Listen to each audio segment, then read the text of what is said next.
Dans cette deuxième vidéo sur le parallélisme, nous allons aborder une nouvelle méthode pour démontrer que deux droites sont parallèles. Cette nouvelle méthode, qu'on va appeler réciproque du théorème de Thalès, fait appel donc à l'un des plus fameux mathématiciens que les mathématiques connaissent, c'est-à-dire Thalès. Donc pour pouvoir appliquer cette réciproque, il va nous falloir plusieurs conditions.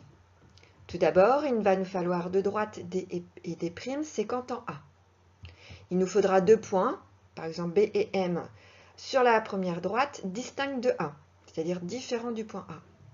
Sur la deuxième droite, il nous faudra deux autres points distincts de A, qu'on va appeler ici C et N.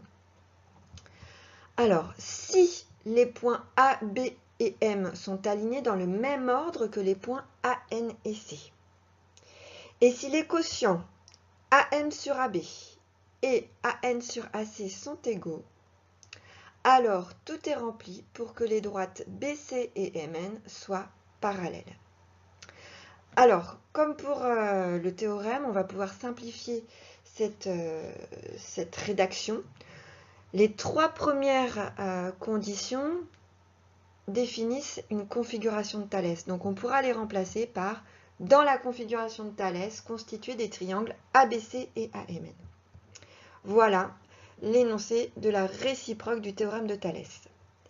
Sachant qu'on a vu qu'on s'autorise ici un petit abus de langage, puisque la réciproque telle qu'elle du théorème n'existe pas. Il faut bien la première condition en rouge, c'est-à-dire l'alignement des points dans le même ordre. Alors regardons sur un exemple. À partir de la figure codée, la figure qui n'est pas en vraie grandeur, on voudrait savoir si le triangle ABCD est un trapèze ou pas. Donc il faudrait savoir si les droites AB et DC, si les côtés AB et DC sont parallèles. Donc on va utiliser on va essayer de voir si la réciproque du théorème de Thalès est applicable. Alors déjà, on a bien une configuration de Thalès avec les triangles AOB et OCD.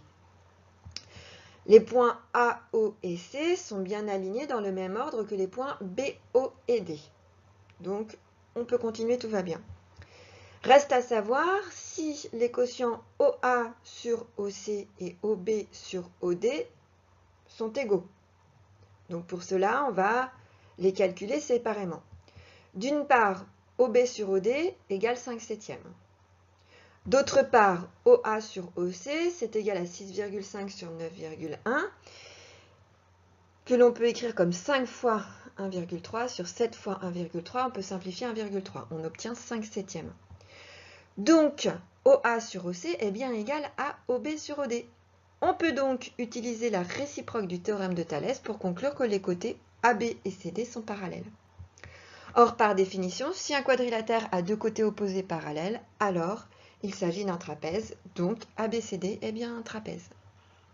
Voilà.